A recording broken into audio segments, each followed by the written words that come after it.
சென்னை புது வண்ணாரப்பேட்டை இந்திரா நகர் குடியிருப்பு பகுதியைச் சேர்ந்தவர்கள் ஆனந்தன், மணிகண்டன். இருவரும் தாவேகா கட்சியை சேர்ந்தவர்கள். 39வது வார்டில் கட்சி பணிகளை செய்து வந்திருக்கிறார்கள். இந்நிலையில் அதே பகுதியில் கஞ்சா போதை மாத்திரைகள் விற்பனை செய்து வந்த அதிமுக கட்சியைச் சேர்ந்த அகிலா என்பவரின் மகன் உட்பட அதிமுக கட்சியைச் சேர்ந்த நரேஷ், நவீன், காளீஸ்வரன், சுகுமார், பிரசாந்த் உள்ளிட்டோர் தாவேகா கட்சியில் இணைந்தனர்.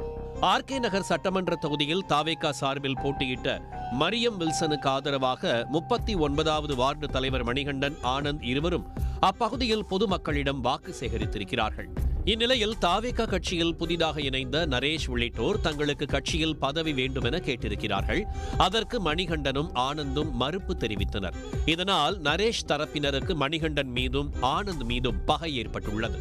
இந்நிலையில் அந்த பகுதியில் போதைப் பொருட்கள் விற்பனை செய்வதை தடுக்கும் விதமாக சிசிடிவி கேமராக்களை பொருத்தப் போவதாகவும், மேலும் போலீஸ் பூத் அமைக்க வேண்டும் என வலியுறுத்தி தாவேகா நிர்வாகிகள் அதற்கான வேலைகளில் இறங்கியுள்ளனர்.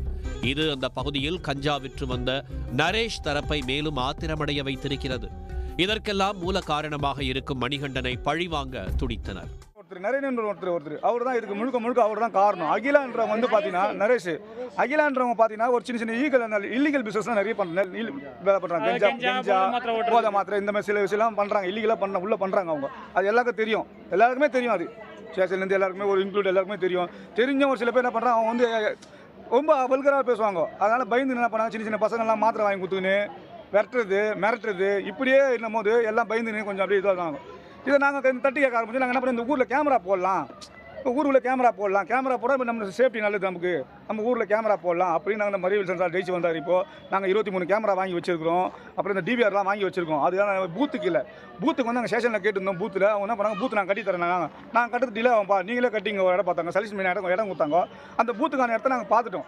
ஏன்னா இப்போ டிவிஆர் வைக்கணும்னா சேஃப்டியான இடம் கிடையாது, அதையும் உடச்சிடறானுங்க. அதையும் சொல்லிட்டாங்க, நீ எனக்கு ஏன் கேமரா வைக்கிறீங்க, யார் இங்கே கையை பிடிச்சி வலிச்சாங்களா, காலை பிடிச்சி வலிச்சாங்களா, இது கேமரா போடுறீங்கன்னு அதுக்கும் மோட்டிவேஷன் வந்தது.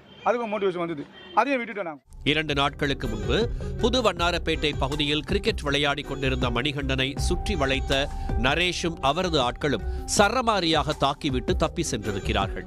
படுகாயமடைந்த மணிகண்டனை மீட்ட அவரின் நண்பர்கள் சென்னை அரசு ஸ்டான்லி மருத்துவமனையில் சிகிச்சைக்காக அனுமதித்திருக்கிறார்கள். இந்த சம்பவம் தொடர்பாக புது வண்ணாரப்பேட்டை காவல் நிலையத்தில் புகார் அளிக்கப்பட்டிருக்கிறது. இந்த கொடூர தாக்குதலில் ஈடுபட்டவர்கள் மீது எந்த நடவடிக்கையும் எடுக்காததால் ஆத்திரமடைந்த மணிகண்டனின் மைத்துனர் விஷ்ணு என்பவர் உறவினர்களோடு சென்று நரேஷ் வீட்டில் தகராறில் ஈடுபட்டிருக்கிறார்கள். இந்த சம்பவம் தொடர்பாக காவல் நிலையத்திலும் புகார் அளிக்கப்பட்டிருக்கிறது. போலீசார் 2 தரப்பையும் சமாதானம் செய்து அனுப்பி வைத்தனர். இந்த சம்பவம் நடந்த அடுத்த நாள் இரவு 9:50 மணிக்கு விஷ்ணு கடைக்கு சென்று இரவு உணவு வாங்கிக் கொண்டு வீட்டுக்கு திரும்பியுள்ளார். அப்போது இந்திரா நகர் 8வது தெருவில் விஷ்ணுவை வழிமறித்த 6 பேர் கொண்ட கும்பல் ஒன்று கத்தி, கோடாரி, பீர் பாட்டில் போன்ற பயங்கர ஆயுதங்களால் சரமாரியாக தாக்கியுள்ளது. இரத்த வெள்ளத்தில் சரிந்து விழுந்த விஷ்ணு மீது அங்கிருந்த அம்மிக்கல்லை தலையில் போட்டு நசுக்கிவிட்டு அந்த கும்பல் தப்பி சென்றிருக்கிறது. நைட்டு அப்படியே ஃபுல்லாக கஞ்சா போதிலே தான், அப்பத்தில் அந்த கஞ்சா போதை மாத்திரை போட்டு இது பண்ணிட்டு இருந்தாங்க.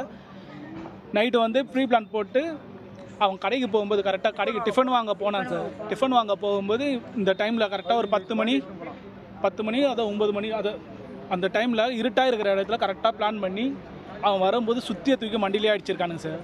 ஒரு அடி சுற்றியில் அடித்தோடனே அவனால் நிற்க முடியல, வண்டியோடு அப்படியே சாஞ்சிட்டான். கூட எங்கள் மாமா பையன் கூட இருக்கான். அவன் அலையிட்டு போலீஸ் போய் கூப்பிட்றதுக்குள்ளே கல்லை தூக்கி போட்டிருக்கானுங்க, கத்தியால் வெட்டியிருக்கானுங்க சார். மொத்தம் 7 இடத்துல கிட்ட வெட்டியிருக்கானுங்க. கல்லை தூக்கி மண்டியில் போட்டு அவனுக்கு அந்த எலும்பு எல்லாமே உடைஞ்சி இன்னைக்கு இறந்துருக்கான் சார். ஒரு வாரம் எல்லாமே மூளையே பாதி சரிஞ்சிச்சான் சார். உயிருக்கு போராடி கொண்டிருந்த விஷ்ணுவை மீட்ட அக்கம் பக்கத்தினர் அரசு ஸ்டான்லி மருத்துவமனையில் அவரை அனுமதித்தனர். விஷ்ணுவுக்கு அங்கு தீவிர சிகிச்சை அளிக்கப்பட்டிருக்கிறது. இந்த சம்பவம் குறித்து புது வண்ணாரப்பேட்டை போலீசார் வழக்கு பதிவு செய்து அகிலா, நரேஷ், நவீன்குமார், சுகுமார், காளீஸ்வரன், குள்ளப்பிரசாத், மணிகண்டன் உள்ளிட்டவர்களை கைது செய்து சிறையில் அடைத்தனர். விஷ்ணுவுக்கு தீவிர சிகிச்சை அளிக்கப்பட்டு வந்த நிலையில் அவர் பரிதாபமாக இறந்து போயிருக்கிறார்.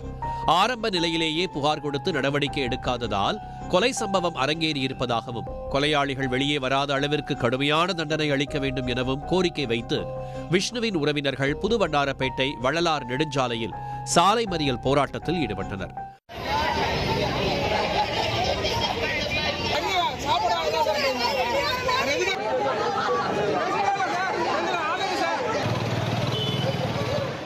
சம்பவ இடத்துக்கு வந்த திருவொற்றியூர் உதவி ஆணையர் பவுல்ராஜ் கைது செய்யப்பட்ட குற்றவாளிகள் மீது உரிய நடவடிக்கை எடுப்பதாக உறுதியளித்ததன் பெயரில் சாலை மறியல் கைவிடப்பட்டது.